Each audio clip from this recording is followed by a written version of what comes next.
좋아요. 이어서 갈게요. 그렇기 때문에 좋은 장면에는 언제나 대립항이 존재해요. 언제나 대립항이 존재해.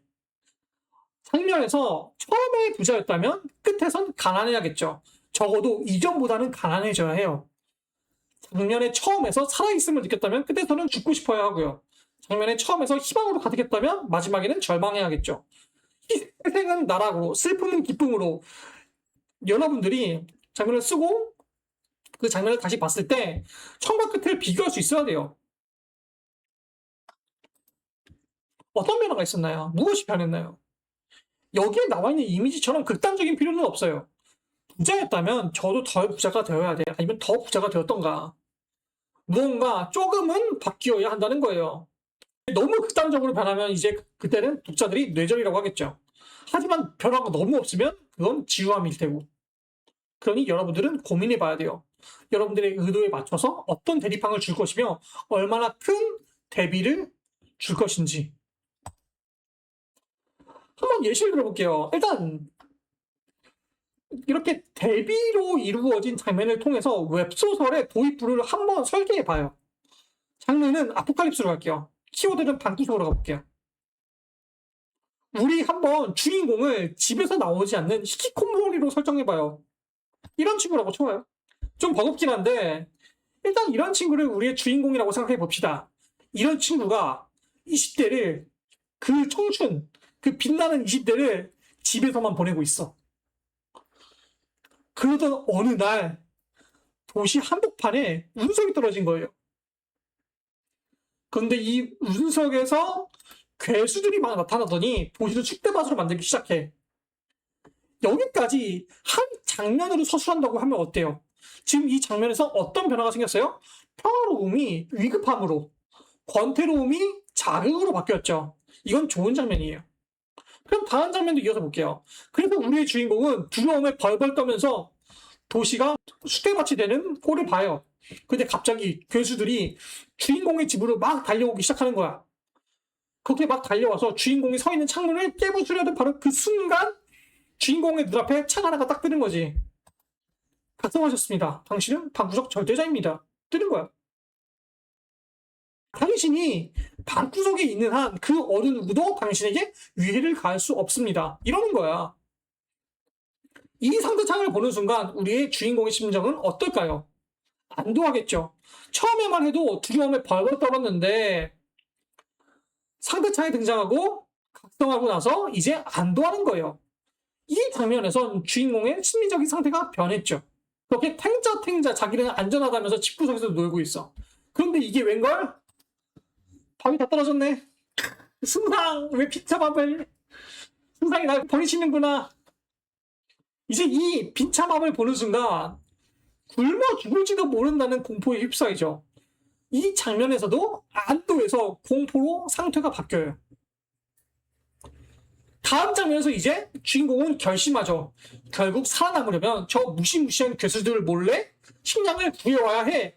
그래서 막 집을 뒤져서 나름대로 완전 무장해요. 아빠가 쓰던 골프채에 집에 있던 책을 온몸에 둘둘 말라서 완전 무장을 해. 이렇게 하니까 왠지 모르게 자신감이 생겨. 괴수 때려잡을 수 있을 것만 같은 기분이야. 근데 집을 바로 나가는 순간 어떻게 돼요? 집을 바로 나가는 순간 어떻게 돼? 이런 말도 안 되는 거대 괴수랑 마주치게 되죠. 그럼 여기서 주인공의 감정은 또 어떻게 변해요?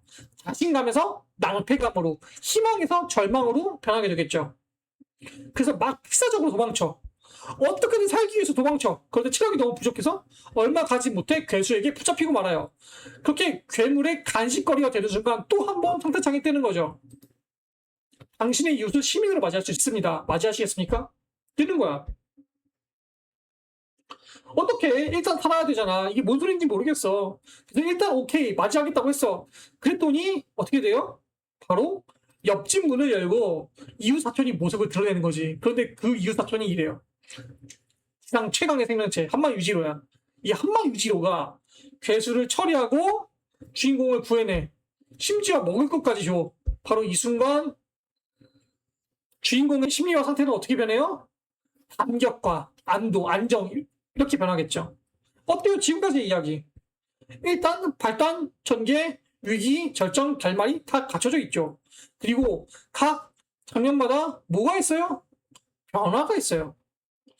굉장히 극단적인 변화가 반복되죠. 이게 가능한 이유는 이 장르가 아포칼립스라서 그래요. 힐링물이나 이런 장르였으면 장면의 변화가 이렇게 극단적이진 않았을 테죠. 장르나 말하고자 하는 바에 따라 장면의 변화가 다를 수 있어요. 지금 우리가 짚고 넘어가야 되는 건 바로 매 장면마다 변화가 있다. 그리고 처음과 끝이 대립항으로 이루어져 있다는 거예요. 여러분들이 이 점을 유의하시면 굉장히 흥미진진한 이야기를 만들 수 있어요. 최고는 여러분들이 연재하는 모든 작품의 모든 회차의 모든 장면에 변화가 있어야 한다는 거예요. 하지만 매 장면마다 변화를 듣는 게 쉽지 않아. 의외로 쉽지가 않아. 그리고 이 변화의 강도를 알맞게 조정하는 것엔 엄청난 경험과 센스가 요구되어요. 그 변화의 강도를 조절하는 것, 그 변화의 강도를 맥락에 맞게, 분위기에 맞게 조정하는 것이 여러분들의 일인데 보통 AI가 제일 못해요. AI인 작품이 티나는 게 이런 변화가 굉장히 크거나 잘 안 맞아. 그 맥락이 잘 안 맞아요. 왜냐하면 AI는 학습을 어떻게 했냐면 무조건 처음과 끝에 변화가 크도록 학습을 해요. 그렇기 때문에 별거 아닌 장면도 굉장히 이펙트가 강해요. 그런 작품은 티가 많이 나요. 아, 이거 AI 썼구나. 티가 많이 나요. 그렇기 때문에 여러분들이 이거 굉장히 잘 해야 돼요. 계속 시도하고 고민하셨으면 좋겠어요. 그래야지 여러분들의 작품이 재미있어질 테니까. 절대 그냥 재미있는 이야기를 쓰는 건 없어요. 무조건 고민하고 훈련하고 도전해야지만 재미있는 글을 쓸 수가 있는 거예요. 시도를 많이 해야 돼요, 그래서.